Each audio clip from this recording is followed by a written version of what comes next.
That's crazy. I didn't touch anything. My hands are right here, and it started recording on its own. If you can see that. Okay. That's usually, I think she's here because Spirit will play with your electronics. So I'm just going to let it stay recording because I'm just going to start praying and then we're going to jump in, okay? Okay. In the name of the Father, Son, Holy Spirit. Dear Lord Jesus, Heavenly Father, seal my soul. Shield me, guard me, guide me, protect me in love and light. I rebuke all evil entities. I banish them back to their source, body and blood. Amen. Thank you. Amen. I am with Yvonne DeCourt, and I am looking for her daughter, Brittany DeCourt. Are you here? Her hair looks really dark to me, how she's coming through. It seems like it's medium length, and her voice seems really soft. She goes, I'm here, but it's very, very soft-spoken when she's coming through, almost like she's shy. I don't feel like she was shy in real life, though.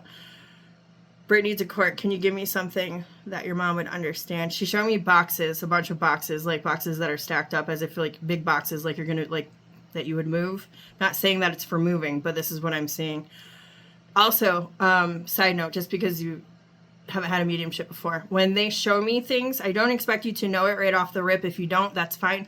I don't really let you take time to figure it out because I don't want to waste your time for the reading. This is why I record as well. So it doesn't make sense now. When you go back and listen to it, it might click then for you.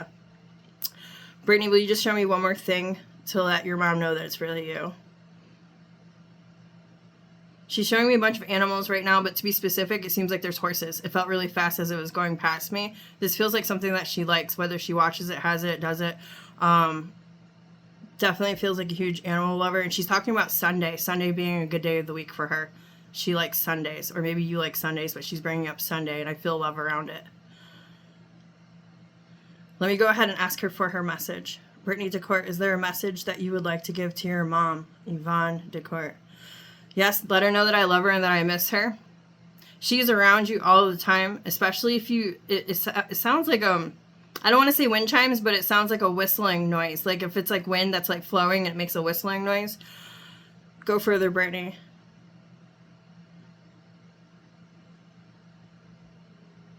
Right now you need to focus. What I see is a bunch of papers, and she's telling me to focus on papers. I don't know if this is bills or finances, but it seems like organization. She's wanting you to try not to procrastinate as much with certain things that you know that you need to get done or things that you need to pay attention to. And she's also telling me that she feels like you're restless. It's like you're restless, but you're not really wanting to do something. The example would be like if you're really bored, get up and go to the park or something, but like somebody doesn't go, they just kind of stay there.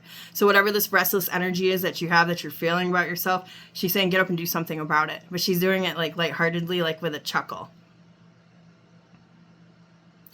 Do you want to ask her any questions, or do you want me to keep pulling her energy? All her energy. I have all kinds of questions for her because she left. I've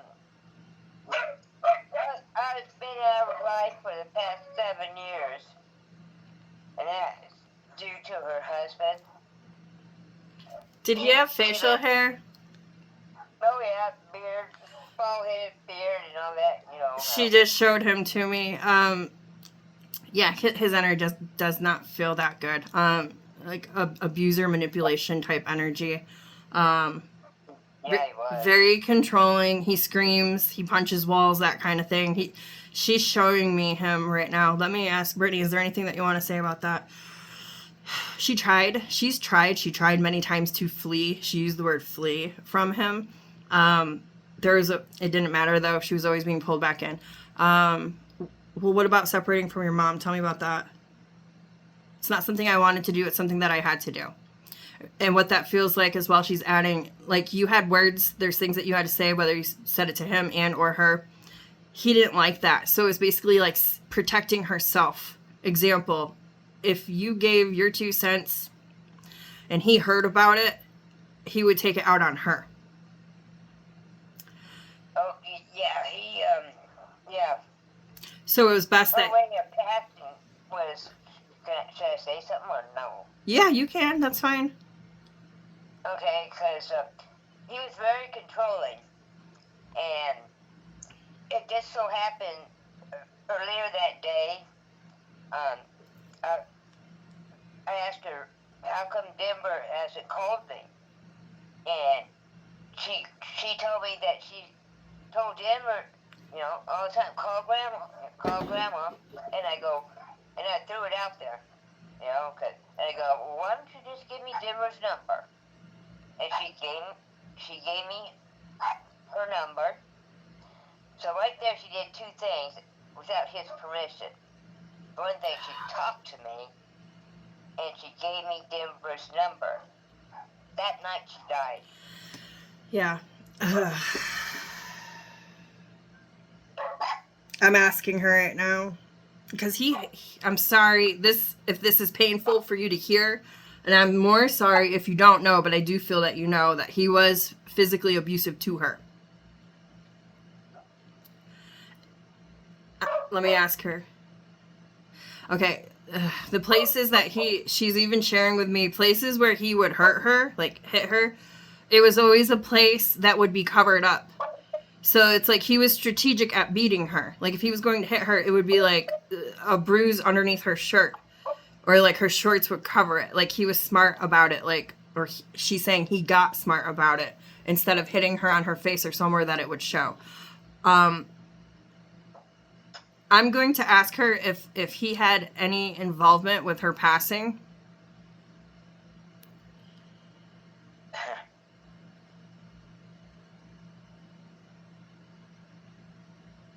Yes, he did. No shit, I want to kill that motherfucker.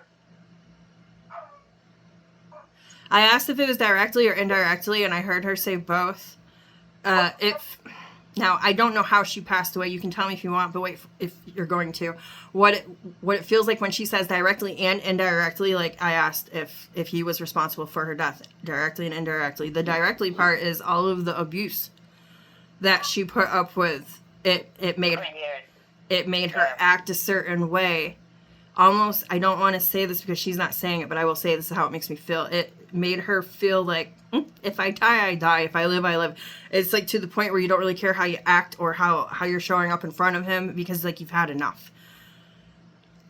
Yeah, I think she had enough that night. I think personally, this is my own opinion, but I think because she shared everything with him. She never held anything back. And I think that night when they went to bed that Britt told Vic that she had talked to me and given Denver my number, and I think they got, well, I know they got in a fight about it. And how he described her, because it was on a Friday, she woke up. You know how when you go to bed, you just don't fall asleep, right? Right. You sit there kind of being la-la land and stuff. Well, he described her waking up, because she got up early, very early, having a hard time breathing. And then she started having a seizure, and foam coming out of her mouth, and he tried to revive her and all that, but called the ambulance. When the ambulance got there, they pronounced her dead. And she left behind an 11-year-old daughter. Would you know if the autopsy showed if there was anything in her system? I'm waiting to get the autopsy report. Because it does feel, it feels like a medicine of some, it feels like a clashing combo, if you will. Like two medicines that don't mix, two medicines that shouldn't be together, and it created havoc. Let me see real quick, Brittany.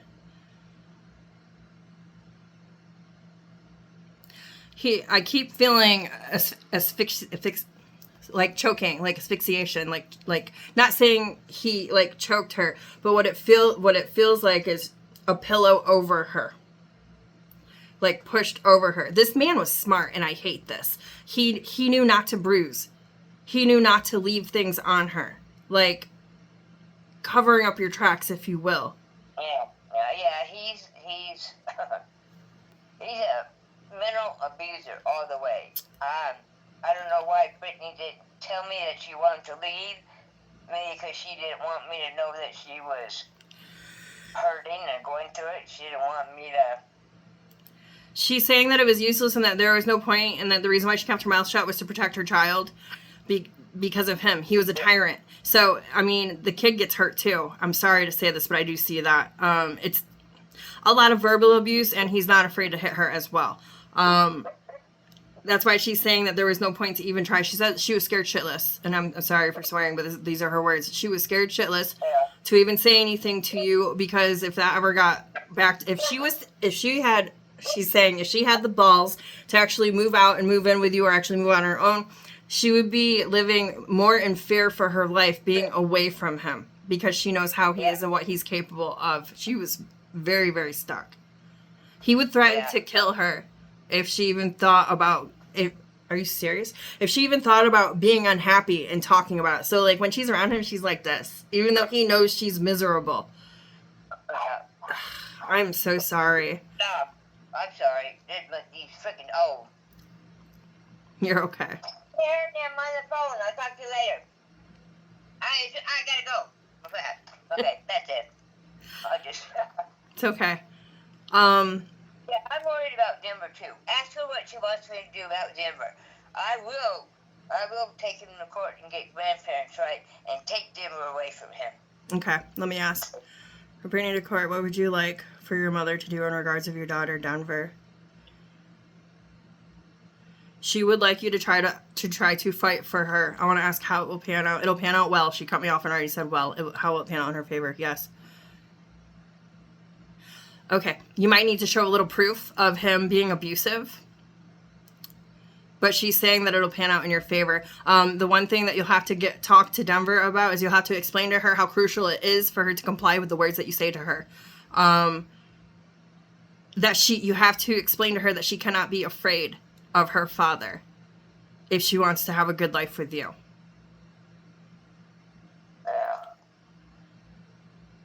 Hold on, I want to ask her more.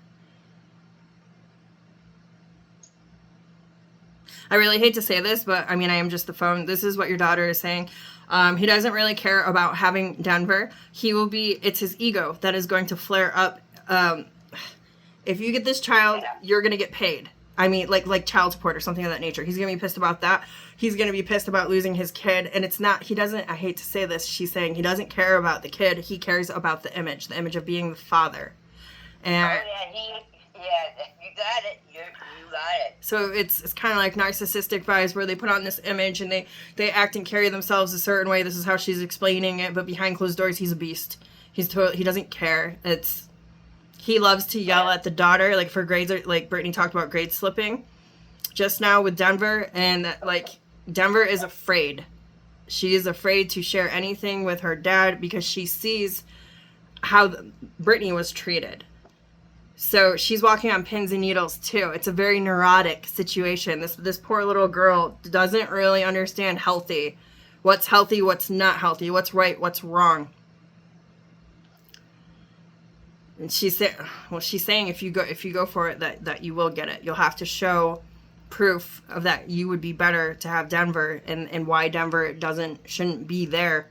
But she says that if you fight hard enough, that you will be granted rights to her. Hey, when they talk about mama bears, I'm a black grizzly bear. You don't want to mess with. I can feel it. I definitely could feel it.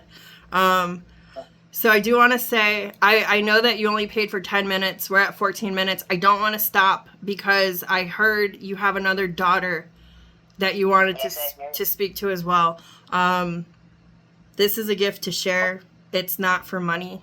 It's to share. So I want to share this with you. I'm not going to thank Brittany and send her away. I'm just going to ask Brittany to step back so that I have space to call in your other daughter. And then we'll talk to your other daughter. And then we'll thank them both at the end before we close out. How does that sound? That sounds good. Or I don't want, I can always come back and set up another appointment for 15 minutes. No, we're here. Let's do it. If you're okay. If you want to. Yeah, I'm okay. Okay. I'm okay. All right. What is your other daughter's first and last name? Her name is Carolyn. Carolyn. Okay. And is her last name Decourt as well? Yeah. Okay. Yeah, Adrian was wanting to know if you pick that up with my two girls are like your name, Britt and Carr. Yeah, I see. That's why I was like, that's really cool. I get it. So my name is Brittany Corelli, so I go by Car Britt. All right, let's see. I'm with Yvonne. Oh, sorry. This was just meant for us to get together, you know. I got you, girlfriend. I'm grateful to be here.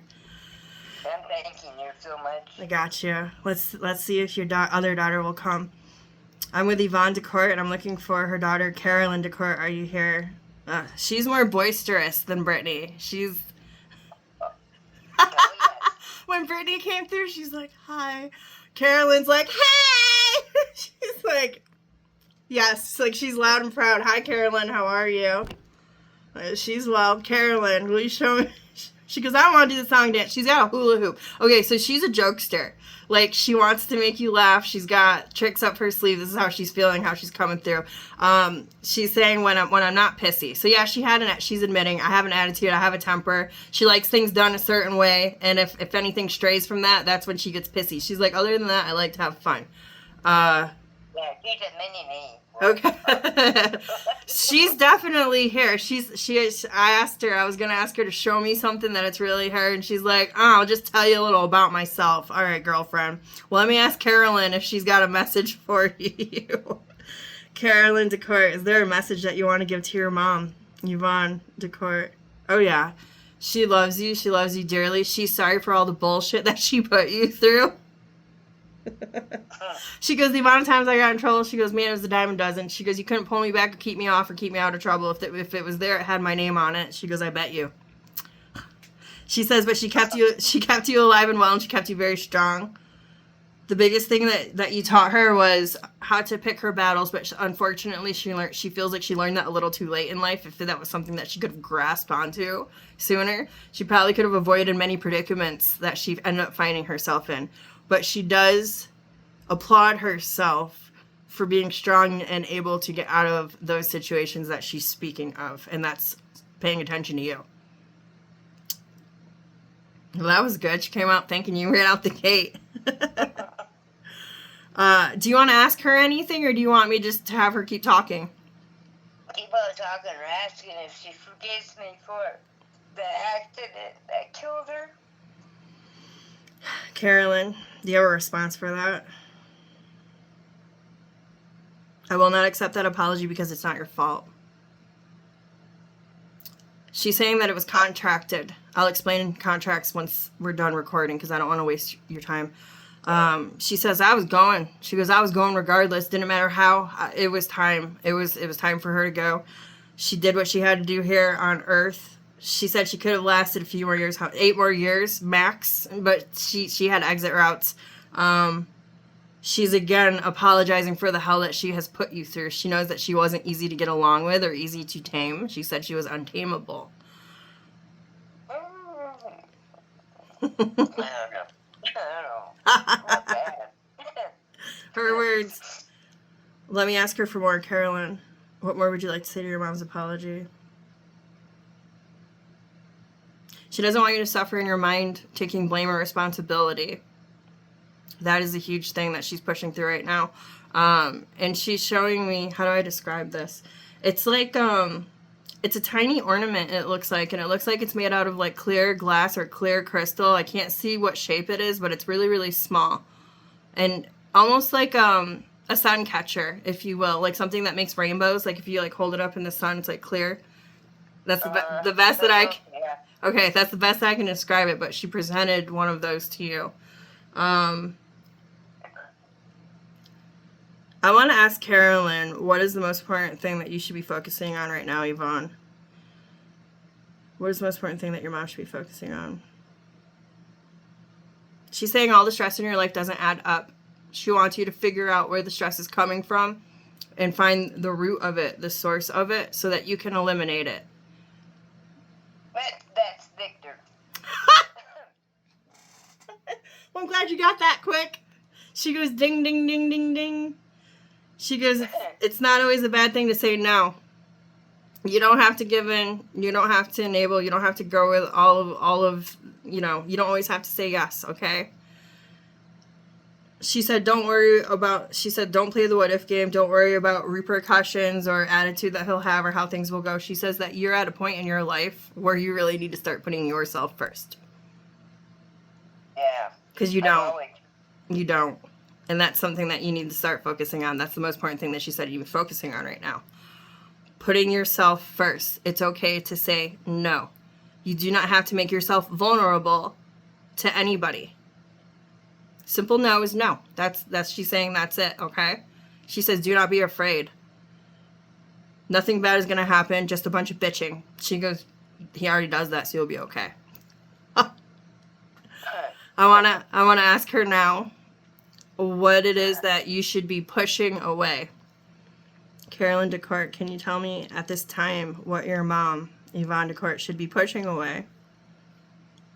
Sacrificing the things that you don't even have. Stop sacrificing. Stop going without so that other people have. Stop giving up things that you don't even have in your own pocket yet. Yeah. Okay? She got that right. She says, you know, push that away from you. Try not to be that way if you can. Or baby steps, you know. Even being mindful is a baby step, so that's something to think about, okay? Okay. Do you want to ask Carolyn any questions? No, actually, she better not be fighting with her sister up there. She laughed and she says it's different. It's different over here, verbatim. Well, what do you guys do? Well, mostly they're hanging around you. Carolyn says that she likes to pay attention to the fine details in life. Is that a job on the other side? It's a job. She's learning the ins and outs of society from a spiritual level. So energetics, like how energetics are applied. What will you do with this job? She gets to help alleviate souls when they need to come back home. Okay. I'll explain that to you once we're done recording. I want to ask if Brittany has anything she wants to say before I thank her. Brittany DeCourt, is there anything that you want to say to your mom before you go? She loves you and she wants you to know how very special you are. Pay attention to fine lines and details when the time comes. Do not be afraid to put on the pressure. She loves you so much. All right, thank you, Brittany. You may go. Let me ask Carolyn. Carolyn, is there anything that you would like to say to your mom before you go? Of course, she loves you. She seems to be around you a lot closer than Brittany, but she's wanting to make it very, very clear that she is around you, especially in the kitchen. When you're cooking, I see her standing to the left side of the stove.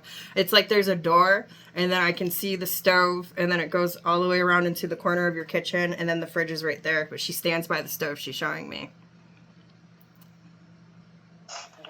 She plays with the towel. Like, I don't know if you have like a towel on your stove or something. It's like, almost looks like it's like small folded, but like there's like fabric there, and I can feel her pulling on it.